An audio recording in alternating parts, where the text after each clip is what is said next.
Hello, my dear friends. How are you? I hope you all are fine. Welcome to my channel Law Scholars and Legal Issues. I am Advocate Vanita. I am presenting here again with another important concept that is related to Hindu Marriage Act. In the last previous class of Hindu Marriage Act, we have already completed the complete syllabus and some of the topics are remaining. The first topic is irretrievable breakdown of marriage and second is live in relationship. इन दोनों concept को इसलिए मैं करवाऊंगी, हालांकि ये Hindu marriage act में इनका कोई प्रोविजन स्पेशली दिया नहीं हुआ है, बट ये जो एग्जाम में कई बार पूछ लिया जाता है। एग्जाम में किस किस पॉइंट ऑफ व्यू से ये पूछा जाता है। फर्स्ट पॉइंट ऑफ व्यू ये होता है कि ऐसे और कौन से ग्राउंड्स हैं जिनके आधार पर भी कोर्ट जो है मैरिज को डिसॉल्व कर सकती है, डाइवोर्स दे सकती है। देखिए, जैसे आप अकेला आपका जो अगर आप जुडिशरी की तैयारी कर रहे हो या आप जुडिशरी की तैयारी नहीं कर रहे हो और आप प्रैक्टिस कर रहे हो या प्रैक्टिस भी नहीं कर रहे हो, आप कहीं लीगल एडवाइजर के तौर पर काम कर रहे हो, किसी एनजीओ के साथ काम कर रहे हो, तो आपको कुछ ऐसे कंसेप्ट्स हैं जो मैरिज के रिगार्डिंग बहुत बार यूज में आते हैं। एक्चुअली इरिट्रेबल ब्रेकडाउन का कंसेप्ट आया क्यों? देखिए, कई बार क्या होता है कि शादी हो जाती है, उसके बाद क्या होता है हस्बैंड वाइफ आपस में एडजस्ट नहीं कर पाते, और जब वो आपस में एडजस्ट नहीं कर पाते हैं तो कई बार ऐसे इश्यू राइज हो जाते हैं कि दोनों एक दूसरे की फैमिलीज को और एक दूसरे को नीचा दिखाने का बहुत ज्यादा प्रयास करते हैं। जब वो ऐसा कुछ प्रयास कर रहे होते हैं तो उस मामले में क्या होता है कि उस टाइम में ऐसा नहीं कि सिर्फ हस्बैंड की गलती है या वाइफ की गलती है, दोनों पार्टीज की उस कंडीशन में गलती होती है और दोनों अब साथ नहीं रहना चाहते किसी भी हालत में। कई बार क्या होता है कि अगर हस्बैंड वाइफ इतने ज्यादा उलझ जाते हैं आपसी मसलों में, बस उनके मन में एक ही बात होती है कि मुझे दूसरे को सबक सिखाना है, जबकि समाज की दुनिया की एक रियलिटी है कि अगर आप किसी को मारने के लिए एक कदम आगे उठाओगे तो दूसरा भी आपको मारने के लिए 2 कदम आगे उठाएगा। अगर आप किसी के खिलाफ कोर्ट में केस फाइल करते हो तो इसका मतलब है कि आपका भी हरासमेंट आपका भी होता है वहां पर। तो इस प्रकार से ये नहीं कहा जा सकता कि कोर्ट में जो व्यक्ति जाता है वो दूसरे को परेशान करता है, बल्कि वो खुद भी परेशान होता है। तो कई बार कोर्ट को भी ये लगता है कि अगर हस्बैंड वाइफ दोनों की नहीं निभ रही और दोनों का ही उसमें फॉल्ट है, और या किसी का भी फॉल्ट नहीं है, हालात ऐसे हो गए थे, फैक्ट्स ऐसे हो गए थे, सर्कमस्टेंसेस ऐसे हो गए थे कि उनका अब साथ रहना मुश्किल सा हो गया है, उस मामले में कोर्ट क्या करती है, कोर्ट फिर इरिट्रेबल ब्रेकडाउन थ्योरी जो है उसको अप्लाई करती है और उसके बेस पर डाइवोर्स ग्रांट देती है। हालांकि इसके रिगार्डिंग कई बार ये बातें उठी भी हैं कि इरिट्रेबल ब्रेकडाउन का जो कंसेप्ट है वो हमारे हिंदू मैरिज एक्ट में इंक्लूड कर देना चाहिए। वो इसलिए बातें उठ रही हैं कि कई बार दोनों का फॉल्ट नहीं होता, लेकिन कंडीशन ऐसी हो जाती है कि दोनों का साथ रहना असंभव सा हो जाता है। उस मामले में इंपॉर्टेंट होता है कि वो डाइवोर्स ले लें या अलग रहने लग जाएं। कई बार क्या होता है डाइवोर्स नहीं मिल पाता उन्हें किसी वजह से, तो क्या होता है एक्स्ट्रा मैरिटल अफेयर की शुरुआत हो जाती है। हस्बैंड जो ये सोचता है कि ठीक है वाइफ तेरे साथ नहीं रह रही है, या मान लो डाइवोर्स नहीं मिल रहा है और उसकी कहीं किसी और के साथ एडजस्टमेंट हो जाती है जो अच्छे से निभ रही है, तो वो क्या करते हैं बिना शादी के फिर साथ रहते हैं, उनके बच्चे भी हो जाते हैं। और बच्चों को जो है कोर्ट अब कह रही है, रिसेंटली भी एक इश्यू राइज हुआ था कि जो बच्चे हैं चाहे वो लिव इन रिलेशनशिप में है चाहे वो वॉइड मैरिजेज में है, किसी भी प्रकार से उन बच्चों का क्या फॉल्ट है, उन बच्चों को भी एक तरीके से कोई राइट प्रोवाइड होना चाहिए। चलिए, आज का ये काफी कुछ इंट्रोडक्शन हो चुका है। अभी हम टोटली जो है अपने उस इश्यू पे आते हैं जो आज का हमारा टॉपिक है और बहुत इंपॉर्टेंट टॉपिक है। इन फ्यूचर ये अभी तक टॉपिक काफी सालों से एग्जिस्टेंस में है और अभी तक इस पर कोई स्पेसिफिकली लॉ नहीं आया है, तो इसके रिगार्डिंग एग्जाम में चाहे जुडिशरी का एग्जाम हो, चाहे क्लैट का एग्जाम हो, चाहे कोई अदर एग्जाम हो, एग्जाम में क्वेश्चन पूछा जा सकता है। In the pre examination it can be asked by way of the case law के तरीके से पूछा जा सकता है। इन मेंस में ये ग्राउंड्स की फॉर्म में पूछा जा सकता है कि whether irretrievable breakdown of marriage is a ground to dissolve the marriage और court has power to dissolve the marriage on such ground. तो उस मामले में आपको ये कंसेप्ट अच्छे से आना चाहिए।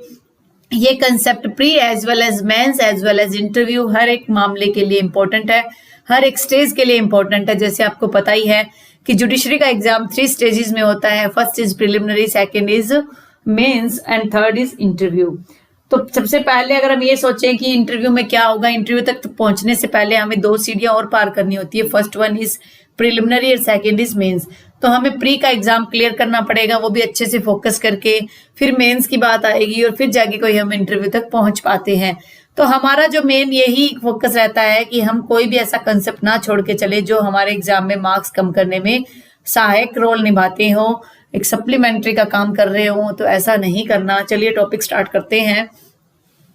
इरिट्रीवेबल ब्रेकडाउन ऑफ मैरिज क्या होता है? इरिट्रीवेबल का मतलब है कि दोनों तरफ से कुछ भी सॉल्यूशन नहीं निकल रहा, ब्रेकडाउन हो रहा है मैरिज का। तो इसका लीगल सेंस में समझें तो लीगल सेंस में हम ये कहेंगे इरिट्रीवेबल ब्रेकडाउन ऑफ मैरिज क्या होता है? ऑफ मैरिज द सिचुएशन, वो सिचुएशन होती है दैट एग्जिस्ट, जो पैदा हो जाती है कब? When either or both spouses are no longer able or willing to live with each other, जहां पर चाहे कोई एक स्पाउस है, आइदर बोथ द स्पाउसेस है, नो लॉन्गर चाह कर भी अब साथ नहीं रहना चाहते, उस मामले में इरिट्रीवेबल ब्रेकडाउन की जो थ्योरी है वो लागू की जाती है। ये सिंपल मीनिंग हो गया। Not able to live, able or living to each other, no longer बिल्कुल भी नहीं चाहते, किसी भी हालात में साथ रहना नहीं चाहते। Their fight destroying their husband and wife relationship with no home, जहां पर ऐसे लगे कि कोई भी होप नहीं है इनकी शादी को आगे बढ़ा के रखने के लिए, इनकी शादी को रिज्यूम करने के लिए, कायम रखने के लिए स्पाउसल ड्यूटीज दोनों नहीं निभा रहे हैं, उस मामले में क्या होता है? कोर्ट जो क्या करेगी? इरिट्रीवेबल ब्रेकडाउन की जो मैरिज की थ्योरी है उसको अप्लाई करके और कोर्ट जो है डाइवोर्स दे देगी। अगर हम सिंपल वर्ड्स में समझें, if you understand in the simple words, irretrievable breakdown of marriage can be defined as such failure. एक तरीके से क्या होता है? फेलियर ही होता है। फेल ही तो होते हैं हस्बैंड वाइफ। किस में? क्या कोई परीक्षा देनी थी 10th की? क्या कोई और अदर एग्जाम देना था? इन द मैट्रिमोनियल रिलेशनशिप, किसी शादी के एक रिलेशनशिप में फेलियर हो गया उनका, या ऐसे कंडीशंस अराइज हो गए हैं दैट एडवर्स टू दैट, जो इफेक्ट डाल रहे हैं, एडवर्स इफेक्ट डाल रहे हैं उस रिलेशनशिप पर, that no relation reasonable probability remains of the spouses remaining, कोई भी ऐसी प्रोबेबिलिटी अब नहीं है जो स्पाउस को इकट्ठा रख सके टुगेदर एक साथ, as husband and wife for mutual comfort and support, कि हस्बैंड वाइफ ना तो एक दूसरे को म्यूचुअल कंफर्ट दे सकते हैं और ना ही एक दूसरे को सपोर्ट कर सकते हैं। देखिए, अगर आपने इसको अगर सैक्रामेंटल की फॉर्म में मैरिज को समझें तो हम ये कहते हैं कि शादी के टाइम पर लड़की अगर ससुराल चली गई तो वहां से अर्थी निकलनी चाहिए, लेकिन हालात ऐसे हो गए कि अर्थी निकलने से अच्छा तो ये है कि हम अलग ही हो जाएं, क्योंकि लाइफ जो है बार बार नहीं मिलती। लाइफ हमें एक बार मिलती है और उसे एक बार लाइफ को हमें फुली एंजॉय करना चाहिए, विद जॉय, विद होप। हर एक टाइम पर हमें ऐसे लगना चाहिए कि हमने एक एक पल को जिया है, झेला नहीं है। कई बार हम देखते हैं कि कई ऐसी फैमिलीज के रिलेशनशिप होते हैं जहां पर हस्बैंड जो है ड्रिंक करके आता है, वाइफ जो है पूरा दिन गालियां निकालती रहती है कि मेरी लाइफ बर्बाद कर दी, मेरा ये कर दिया, मेरा वो कर दिया, लेकिन क्या है कि वो उससे छुटकारा नहीं चाहती। जब कोई ऐसी कंडीशन आ जाती है जहां रिजम्पशन हो ही नहीं सकता, जहां 1% भी उम्मीद नहीं है कि आप वहां अपना जो है छुटकारा लिए बगैर आप साथ रह सके, उस टाइम में आप क्या करें? आप जो है डाइवोर्स ले लें। इन सिंपल वर्ड्स अगर हम कहें, नो होप, कोई होप नहीं है, टू ज्वाइन ईच अदर, कहते हैं ना कि मैं तो तेरा 1 मिनट भी चेहरा नहीं देखना चाहता, मैं तो तेरे को 1 मिनट सब्र नहीं कर सकता, बर्दाश्त नहीं कर सकता, बर्दाश्त नहीं कर सकती। ये तो मेरे लाइफ का सबसे बड़ा एक, आप कह सकते हो कि सबसे बड़ा एक मुद्दा ऐसा बन गया है कि सबसे बड़ी गलती बन गई है, तो हमें साथ नहीं रहना। उनकी लड़ाइयां भी होती है, मार पिटाई भी होती है, DV एक्ट तक फाइल हो जाता है, जहां पर कोर्ट को भी लगने लग जाता है कि एक दूसरे पर आरोप प्रत्यारोप कर रहे हैं। तो उस मामले में कोर्ट जो है वो इरिट्रीवेबल ब्रेकडाउन के बेस पर जो है एक तरीके से मैरिज को डिसॉल्व कर देगी।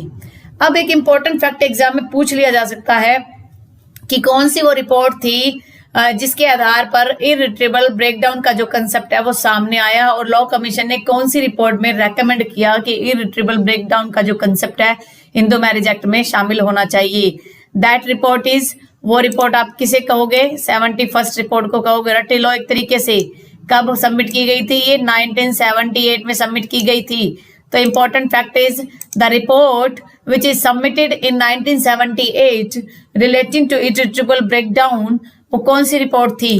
That report is 71st। किसके द्वारा सबमिट की गई थी? By the law commission of India. और कब सबमिट की गई थी? 1978 में। क्या डील करता था ये? द कंसेप्ट ऑफ इरिट्रेबल ब्रेकडाउन का कंसेप्ट इसमें बताया गया था, और ये रेकमेंड भी किया गया था कि अगर कहीं पर मैरिज डिसॉल्व नहीं हो पा रही है किसी अदर रीजन से, तो जो है इरिट्रेबल ब्रेकडाउन की थ्योरी को लेके आना चाहिए। और ये थ्योरी जो है अगर हिंदू मैरिज एक्ट का एक पार्ट बन जाएगी ग्राउंड के फॉर्म में, तो ये काफी हेल्पफुल होगा for those spouses that want to get rid each other, जो एक दूसरे से छुटकारा पाना चाहते हैं। The report is based on the prima facie। prima facie का मतलब at the face of record। Currently मान लो मुझे कोई व्यक्ति जो है उसने उसके हाथ में खून लगा हुआ है और उसके हाथ में चाकू है, तो हम सबसे पहले यही अनुमान लगाएंगे कि ये किसी का मर्डर करके आया है। इट मे बी दैट हो सकता है कि किसी को बचाने के लिए उसने किसी जानवर को मारा हो, ये भी हो सकता है, लेकिन प्राइमा फेसाई तो यही लगेगा ना कि उसने मर्डर किया है। Prima facie question as to the extent and conditions, और कहाँ कहाँ एक्सटेंट होगा, कितने लेवल पर इरिट्रेबल ब्रेकडाउन को आप करोगे, लिमिट बनाओगे, क्या उसकी कंडीशन होनी चाहिए, on which irretrievable breakdown of marriage can be included as a ground for divorce, की जिसके बेस पर ग्राउंड फॉर डाइवोर्स बनाया जा सके। तो 71st रिपोर्ट जो थी लॉ कमीशन की, उसमें हर एक उस फैक्ट को डिस्कस किया गया था जिसके बेस पर मैरिज को जो है डिसॉल्व करने का एक कंसेप्ट लाया जाना चाहिए। हर वो सर्कमस्टेंसेस देखी गई थी। देखो लॉ कमीशन का काम क्या होता है, लॉ कमीशन का काम होता है कि जो अर्लियर हमारे स्टैट्यूट हैं उन स्टैट्यूट में से कुछ इंप्रूवमेंट लेके आए, कुछ उसमें मॉडिफाई करें, उन मॉडिफाई करने की वजह से इन फ्यूचर अगर लगे कि उससे बचाव किया जा सकता है और जो है इन फ्यूचर किसी प्रकार की प्रॉब्लम नहीं आएगी कि जो भी पार्टीज हैं वो पार्टी अगर एक दूसरे को मारने पर उतारू हो जाए, उससे अच्छा है कि वो अलग अलग हो जाए, दोनों अपनी लाइफ को अलग सेपरेटली एंजॉय करें। और इन सब के मामले में फिर पेरेंट्स आके पिसते हैं, कारण अगर वो बेटे को दुखी देखते हैं तो दुखी होंगे, अगर बेटी को देखेंगे तब दुखी होंगे कि इनका इससे अच्छा ही अलग ही हो जाए। फिर अब बात आती है कि ये जो थ्योरी है, ये थ्योरी किसके कारण निकल के आई थी, क्या रीजन था इस थ्योरी के निकल के आने का, और इस थ्योरी को क्यों अप्लीकेबल नहीं किया गया अभी तक, इसके लिए क्या प्रॉब्लम थी, वो हम थोड़ा आगे डिस्कस करते हैं। According to the doctrine of recrimination, recrimination की एक डॉक्ट्राइन है, वो क्या कहती है उसको भी हम देख लेते हैं। रिक्रिमिनेशन जो होता है, देखिए मैंने ये देखो, अब मैंने गूगल ओपन किया है, गूगल में मैंने रिक्रिमिनेशन का जो मीनिंग है वो आपको समझाने का मैं प्रयास कर रही हूँ गूगल की तरफ से, कि जो इसमें दिया हुआ है, जैसे in law recrimination is a defence, ये एक प्रकार का डिफेंस होता है। मान लो हस्बैंड या वाइफ आपस में एक दूसरे पर आरोप प्रत्यारोप लगा रहे हैं कि इसने जो है मेरी मदर की सेवा नहीं की, इसने जो है वाइफ कहती है कि ये मेरे को मायके नहीं जाने देता, ऐसे प्रकार का जो भी डिफेंस लेते हैं कोर्ट में, in an action for divorce in which the accused party makes a similar accusation against the plaintiff.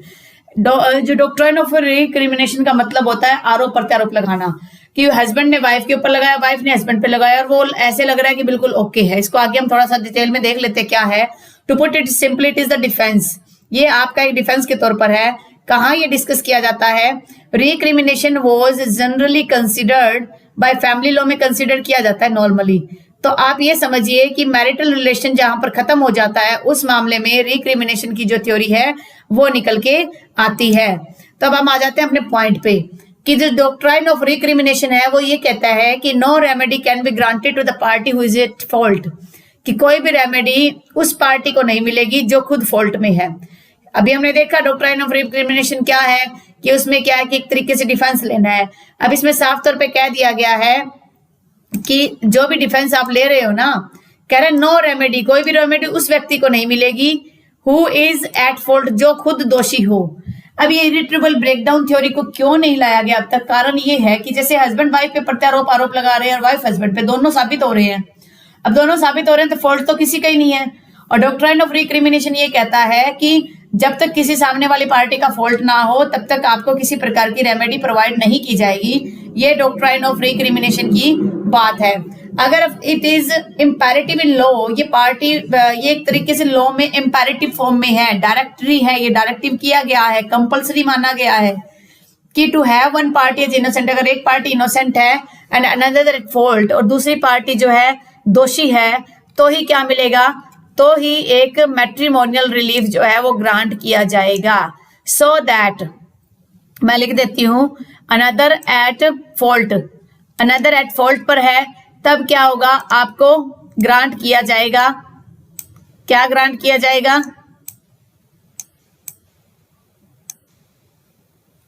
Matrimonial relief grant किया जाएगा।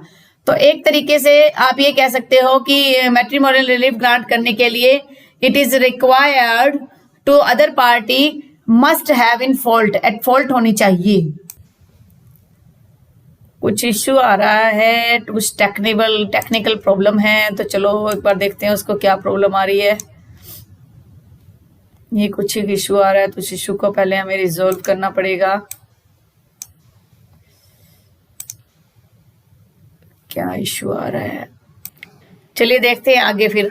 इन case of no fault theory, जब नो फॉल्ट थ्योरी होगी डाइवोर्स की, it is not necessary to prove which party is at fault.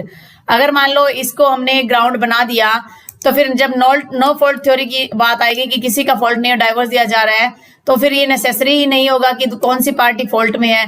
जब दोनों पार्टियों में एक दूसरे को फॉल्ट में बताना ही नहीं पड़ेगा, तो फिर तो नॉर्मल है कि इरिट्रेबल ब्रेकडाउन थ्योरी की तरफ से किसी ने एप्लीकेशन फाइल कर दी और हाथों हाथ डाइवोर्स मिल जाएगा। तो कहीं ना कहीं जो एक्चुअल में जो दोषी नहीं है, या एक्चुअल में जो भी कपल है, दोनों में से जो भी एक व्यक्ति है, अगर उसको कोई प्रॉब्लम फेस करनी पड़ रही है, फॉल्ट के बेस पर उसको ग्राउंड मिल रहा है, तो वो नहीं मिल पाएगा। अगर ये थ्योरी लागू कर दी तो दोनों पार्टियों में किसी को एक दूसरे का फॉल्ट साबित नहीं करना पड़ेगा।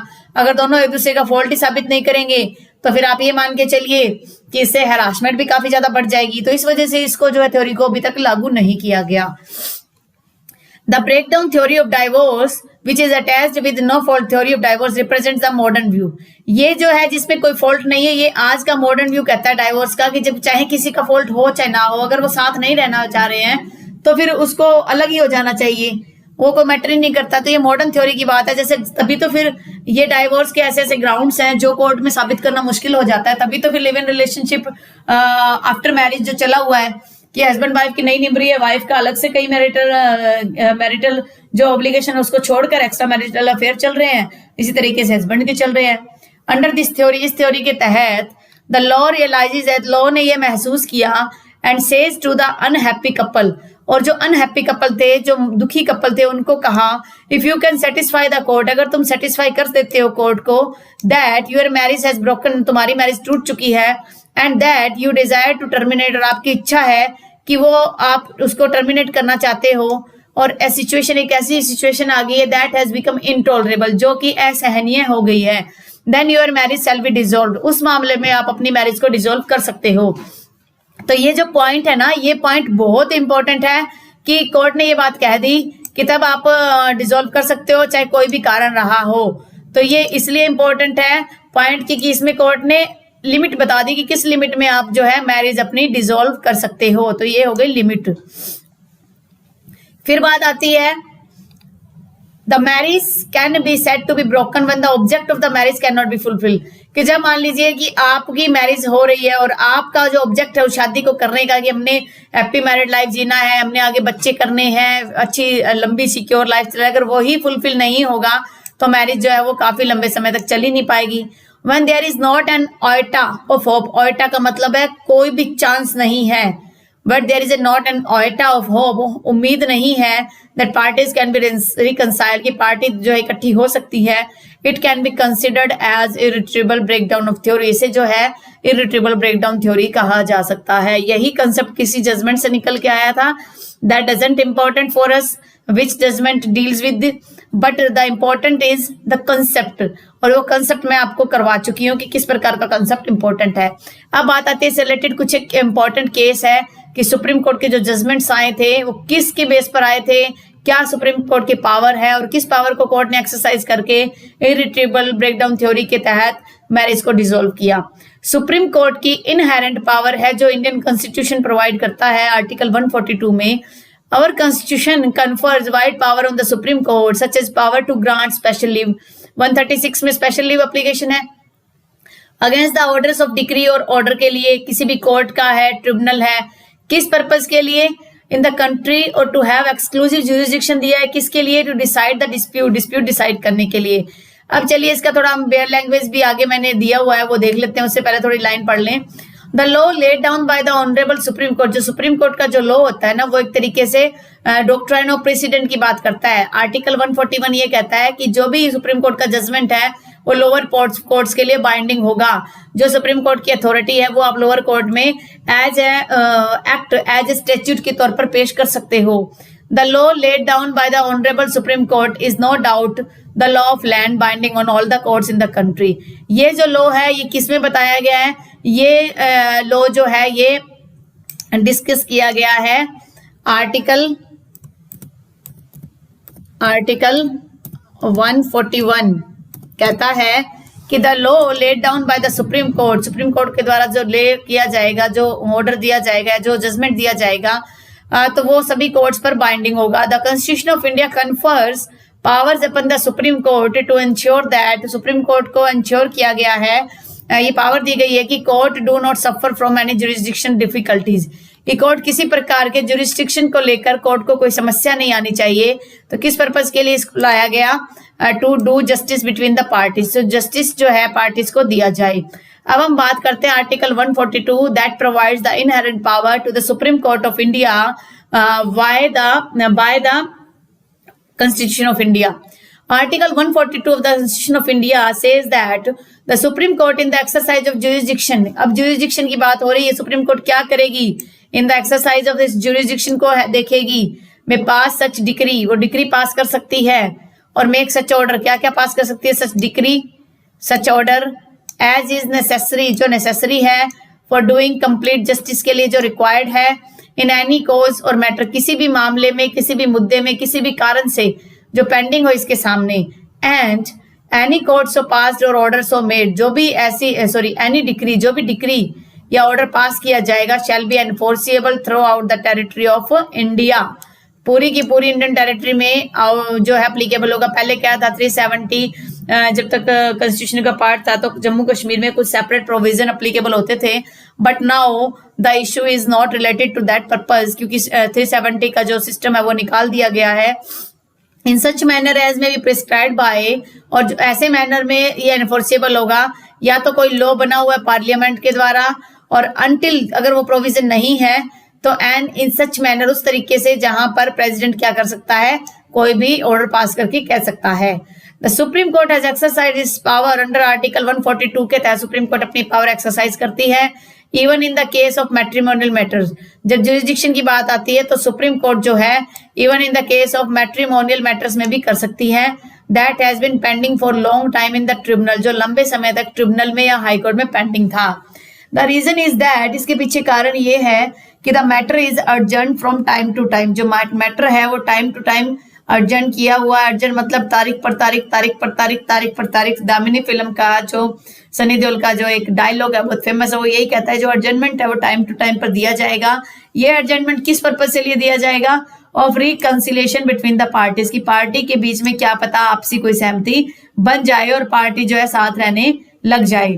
But ultimately that has not happen, अगर मान लो अंत में ऐसा कुछ नहीं होता, हेंस इट इज इंडीड, और बिना सोचे हुए, an observation of the court that marriage status should as far as possible be as long as possible and whenever possible be maintain, कि अगर कोर्ट को लगता है कि उनका रिलेशन मेंटेन किया जा सकता है तो कोर्ट वहां पर मेंटेनेंस की बात कहेगी, इनका रिलेशन आप मेंटेन कीजिए. अगर कोर्ट को लगता है कि ये ऑर्डर जो है मेंटेन नहीं किया जा सकता, उस मामले में कोर्ट डिसॉल्व कर देगी.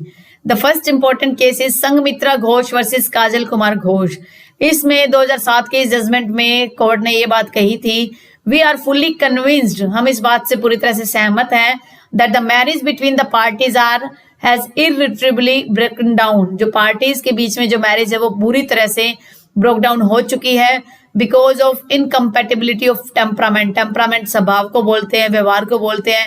इनकम्पेटिबिलिटी का मतलब होता है, कंपेटिबिलिटी होता है तालमेल, इनकम्पेटिबिलिटी का मतलब कोई तालमेल ही नहीं है दोनों के टेम्परामेंट में, स्वभाव में.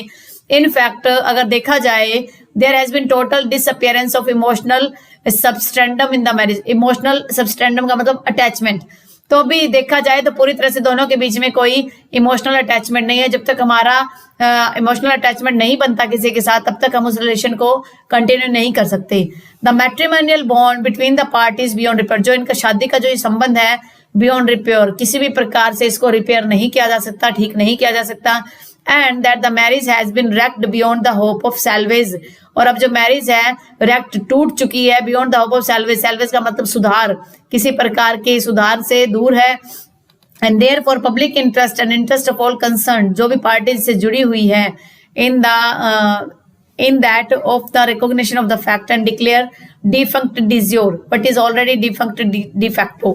जो पहले सिर्फ फैक्ट्स पर अलग अलग हो गए थे, डिफंक्ट डिफैक्टो का मतलब है फैक्ट्स पर अलग अलग हो गए थे, अब जो है डिफंक्ट de jure वो कानूनी तौर पर भी अब अलग हो गए हैं। तो ये बात जो है कही गई थी। अब इसको जो है अगर आप कंटिन्यू समझो तो ये एक तरीके से सुप्रीम कोर्ट तो कई बार इस पर कह चुकी है कि ये कुछ फैक्ट्स है जो आपको अच्छे से समझना है। डिफंक्ट de jure का मतलब कानूनी तौर पर भी इसको अलग कर दिया गया है। डिफंक्ट de facto पहले सिर्फ फैक्ट के तौर पर दोनों की आपसी तथ्यों के आधार पर अलग थे, लेकिन अब ये कानूनी तौर पर भी अलग हो गए हैं। अगर आपको दूसरे सेंस में अगर इसको समझते हो तो आपको ये लगेगा कि मान लीजिए कि मैंने अपने हस्बैंड पर आरोप लगाए कि वो मेरे को मारता पीटता था और मेरे हस्बैंड ने मेरे पर आरोप लगाए कि मारता पीटता है। ये बातें क्या थी, पहले फैक्ट्स में थी, मैंने बताया फैक्ट्स था, आप दूसरे ने बताया फैक्ट्स था, फैक्ट्स में ये बात सच्ची थी।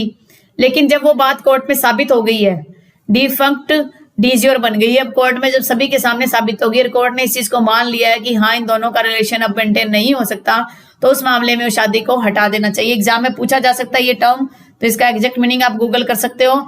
That's not impossible for you to Google, क्योंकि गूगल से क्या है कि आप जब ये वर्ड देखोगे तो कुछ एक्स्ट्रा वर्ड्स भी आपको पता चल जाएंगे। मेरी कोशिश रहेगी कि ये जो पीडीएफ है जो मॉडिफाई करी है मैंने, जगह जो मार्क किया हाईलाइट किया, उसी के साथ मैं कोशिश करूंगी कि टेलीग्राम पर इसको अपलोड कर दूं। फिर भी अगर नहीं हो पाता है तो ये जो आज का टॉपिक तो मैं जरूर अपलोड कर दूंगी, उसके बाद आप वीडियो सुनकर भी इस पर मार्क कर सकते हो अपने हिसाब से। और मैंने साइड में ये स्पेस भी इसीलिए छोड़ा हुआ है कि अगर आपने कुछ लिखना हो तो आप लिख सकते हो। मैंने बड़े बड़े अक्षरों में इसलिए लिखा हुआ है कि इनके बीच में भी लाइन्स है कि आप छोटे छोटे कुछ भी अगर लिखना चाहो तो आपके नोट्स आप अपने लेवल पर बना सकते हो। ये केस जो था 2007 का केस था, काफी बाद में केस आया। इससे पहले नवीन कोहली वर्सेस नीलू कोहली के केस में सुप्रीम कोर्ट ने रेकमेंड कर ही दिया था। ये केस इंपॉर्टेंट है संघमित्रा घोष का, और ये तो बहुत पुराना केस है, नवीन कोहली का कई बार एग्जाम में पूछा जा चुका है। द सुप्रीम कोर्ट ने रेकमेंड किया था यूनियन ऑफ इंडिया को कि सीरियसली गंभीरता से लीजिए आप इस मामले को, ब्रिंगिंग एन अमेंडमेंट, और हिंदू मैरिज एक्ट पर अमेंडमेंट की बात कही गई थी। यानी कि अगर एग्जाम में क्वेश्चन पूछा जाएगा कि in which case the supreme court recommended to the union of India to seriously consider bringing an amendment in the Hindu marriage act, तो वो केस है नीलू कोहली का। To incorporate irreversible breakdown of marriage ground of divorce in the following. तो court ने क्या wording use की थी वो समझिए आप। Before we part with this case, जब हम इस केस से अगर अलग देखते हैं on the consideration of the totality of fact, अगर पूरे फैक्ट्स को हम समझते हैं, this court would like to recommend that, तो कोर्ट को लगता है कि यूनियन गवर्नमेंट को जो है इसके रिगार्डिंग कुछ अमेंडमेंट करने चाहिए। टू इनकॉर्पोरेट की वो शामिल कर दे इरिट्रेबल ब्रेकडाउन ऑफ मैरिज को ग्राउंड के तौर पर। Copy of this judgment be sent to the secretary, तो कोर्ट ने इसकी कॉपी जो है secretary Ministry of Law and Justice Department of Legal Affairs को भेजा है कि जल्द से जल्द आप जो है इस पर स्टेप उठाइए। तो यहाँ से आपका एक क्वेश्चन और राइज हो सकता है कि ये जो डिपार्टमेंट है वहां पर जो है कोर्ट भेज सकती है कोई भी अपना ऑर्डर, और उनको कह सकती है, रेकमेंड कर सकती है कि आप इस तरीके से लॉ बनाइए। हालांकि वो बाउंडेशन नहीं है, अगर चाहे पार्लियामेंट तो कर सकती है, अदरवाइज ना करें। फिर एक और इम्पोर्टेंट केस आया 2003 का, ये कैलकाटा हाईकोर्ट का केस है, Geeta Mullick versus Brojo Gopal Mullick. The Calcutta high court held that, उन्होंने ये बात कही, इन अवर कंसिडर्ड ओपिनियन, अगर हमारी पूरी तरह से विस्तृत एक ओपिनियन आप समझते हो, राय अगर आप देखते हो, the marriage between the parties can not be dissolve by the trial court, की जो मैरिज है वो ट्रायल कोर्ट के द्वारा डिसॉल्व नहीं की जा सकती, और even by the high court only, और हाई कोर्ट के द्वारा की जा सकती है, सिर्फ वो भी कब, जो ग्राउंड ऑफ मैरिज में इरिट्रेबल ब्रेकडाउन की बात होती हो तो। In the absence of one और मोर ग्राउंड, जहां पर ऐसे कोई ग्राउंड्स 13 क्लॉज 1 में दिए हुए हैं, जैसे एडल्ट्री का है, कन्वर्जन का है, डेजर्शन का है, क्रोल्टी का है, अगर उन ग्राउंड्स में से कुछ नहीं हो पा रहा है और लग रहा है कि इरिट्रेबल ब्रेकडाउन है, तो कोर्ट जो है यहाँ पर अलाउ कर सकती है। 1985 का ये केस था, नीलू कोहली का केस, नवीन कोहली का। ये एग्जाम में क्या क्रॉनिकल बेस में पूछा जा सकता है। उसके बाद का केस है वी भगत का केस, फिर कंचन देवी का केस, फिर उसके बाद है रूपा अशोक हुर्रा का 1996 में। तो 94 इनको भी एक आप ये बना सकते हो, एक क्रोनोलॉजिकल वे में बना सकते हो। जैसे पहला केस नवीन कोहली का आ गया, फिर सेकंड केस आप वी भगत का ले लोगे, फिर थर्ड केस जो है ये कंचना देवी का केस है, फिर ये अशोक हुर्रा का केस है, और फिर इसके अंदर जो है सावित्री देवी का केस आ जाएगा। फिर 2003 में 2 में एक और केस था संघमित्रा घोष का, 2007 में केस है, उससे पहले 2003 में। तो आप एक लाइन में लिया में आप इसे कर सकते हो। अगर हम देखें तो जो वी भगत का जो केस था उसमें क्या था, द सुप्रीम कोर्ट ने हेल्ड किया था कि irretrievable breakdown of the marriage is not a ground for divorce, अपने आप में कोई ग्राउंड नहीं है, but while scrutinising the evidence on record, जब एविडेंस को देखा जाता है तो इसको ग्रांट किया जाएगा, इस रिलीफ को, जो सर्कमस्टेंसेज है उनको देखकर। कि स्पेशली ये इंपॉर्टेंट बात इसमें क्या है कि irretrievable breakdown marriage not ground by itself, अपने आप में कोई ग्राउंड नहीं है। फिर कंचन देवी के केस में क्या कहा गया कि the marriage between the appellant and the respondent has irretrievably broke down, पूरी तरह से डैमेज हो चुकी है, and that there was no possibility, उन दोनों के बीच में कंसाइलेशन, आपसी तालमेल की कोई संभावना नहीं है। We in exercise of our powers, हम अगर अपनी एक्सरसाइज करें पावर्स को under article 142 of the constitution of India, hereby direct that, तो ये बात डायरेक्ट करते हैं कि the marriage between the appellant and respondent shall stand dissolve decree of divorce के द्वारा, वही ग्राउंड है इरिट्रेबल की, कोई भी नो पॉसिबिलिटी अगर होती है रिकंसिलेशन की तो क्या है, shall stand dissolve by decree of divorce. फिर एक केस है इन अशोक हुर्रा वर्सेस रूपा अशोक हुर्रा, ये मैंने बीच बीच में क्यों दिए हैं केसेस, मैंने इनको कंटिन्यू भी दे सकती थी, इसका भी एक रीजन है कि इनको बीच में देने का मकसद मेरा यही है कि जब आप अपनी तरफ से इसे पढ़ोगे तो आप एक माइंड पर अपना स्ट्रेस डालोगे कि पहले कौन सा केस था, सेकंड कौन सा केस था। नॉर्मली इसमें क्रोनोलॉजिकल नहीं पूछा जाता, लेकिन फिर भी अगर एग्जाम में पूछा जाए तो आप कर सकते हो। अशोक हुर्रा का केस था when the court finds in facts और as well as task of the settlement, जो सेटलमेंट करवाने की बात की गई, रिकंसिलेशन के लिए भेजा गया पार्टीज को, उनकी बातों से, और कोर्ट ने भी ये फैक्ट्स देखे कि कोई भी पॉसिबिलिटी इन दोनों के बीच में नहीं है, तो कोर्ट ने क्या किया कि अगर रिफ्यूजल करते हैं तो इन दोनों स्पाउसेस का जो एगोनी है, जो गुस्सा है, वो काफी लंबे समय तक चलेगा, प्रोलॉन्ग चलेगा, तो कोर्ट ने भी इसमें डिसॉल्व कर दी थी। फिर supreme court in Savitri Pandey versus Premchand Rai case में क्या हुआ, ये हेल्ड किया कि marriage between the parties can not be dissolve only on the averment, दोनों के द्वारा जो अवर्टमेंट आरोप लगाए गए थे सिर्फ उस बेस पर मैरिज को डिसॉल्व नहीं किया जा सकता, अवर्टमेंट आरोप ही होते हैं। तो कह रहे हैं कि the marriage between them has broken down no useful purpose, अगर उनका यूजफुल पर्पस नहीं है तो उसको जो है डिसॉल्व कर देनी चाहिए। The legislature in its wisdom, अगर लेजिस्लेचर जो कानून बनाने वाला लेजिस्लेटिव पावर जिसके पास है, अगर वो अपनी बुद्धि का इस्तेमाल करे despite observation of supreme court ने, तो प्रॉपर है कि वो डिसोल्यूशन ऑफ मैरिज के रिगार्डिंग कुछ अवर्टमेंट, कुछ चेंजेस लाए मैरिज एक्ट में।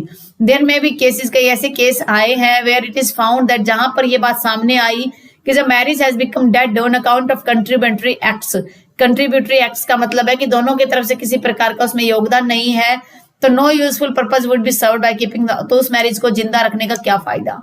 The sanctity of marriage can not be left, sanctity of marriage का मतलब है कि दोनों की जो सैंक्टिटी है, पवित्रता है मैरिज की, उसको दोनों की इच्छा पर, विम्स, मर्जी पर नहीं छोड़ा जा सकता।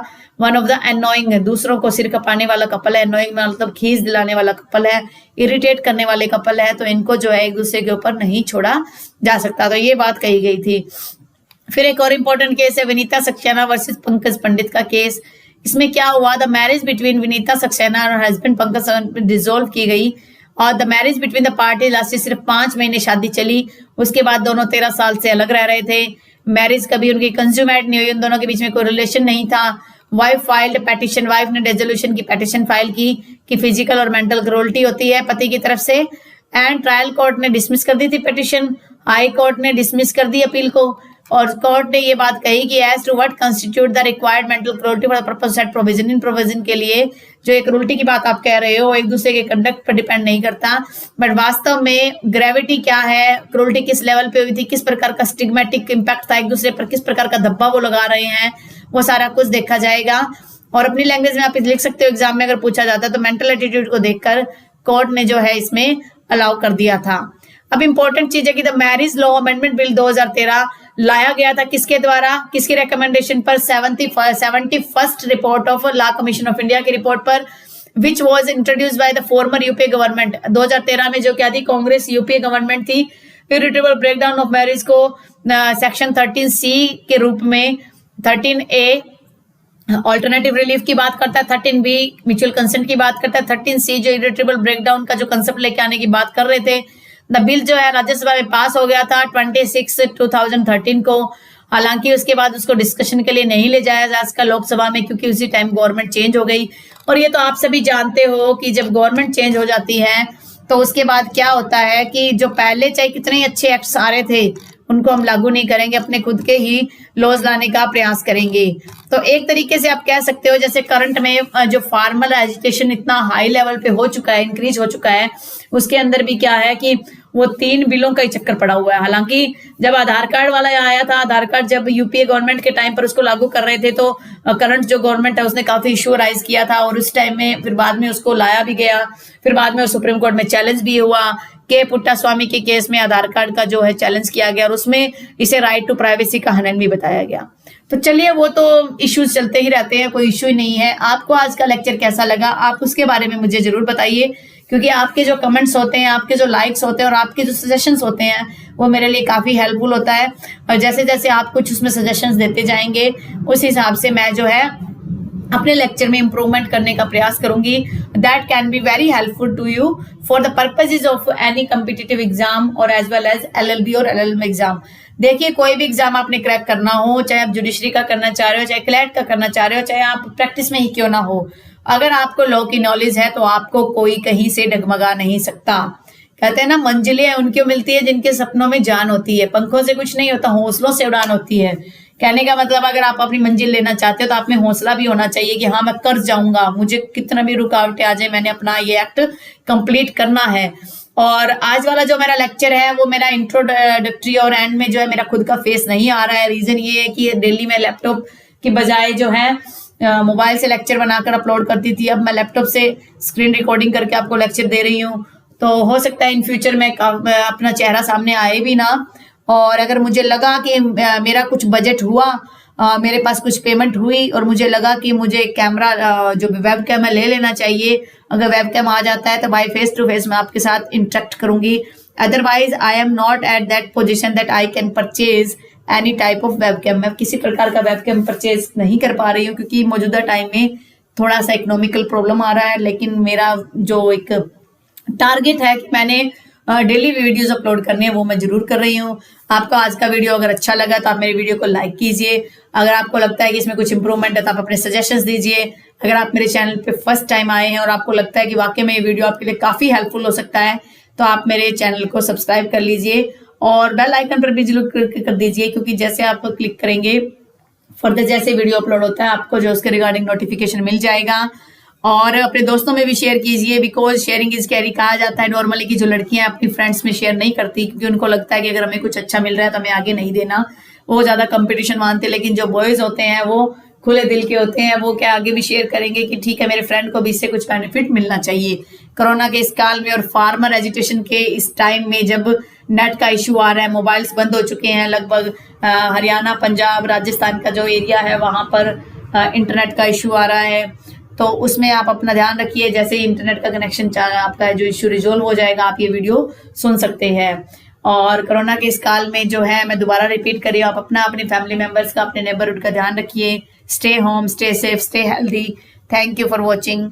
Have a nice day.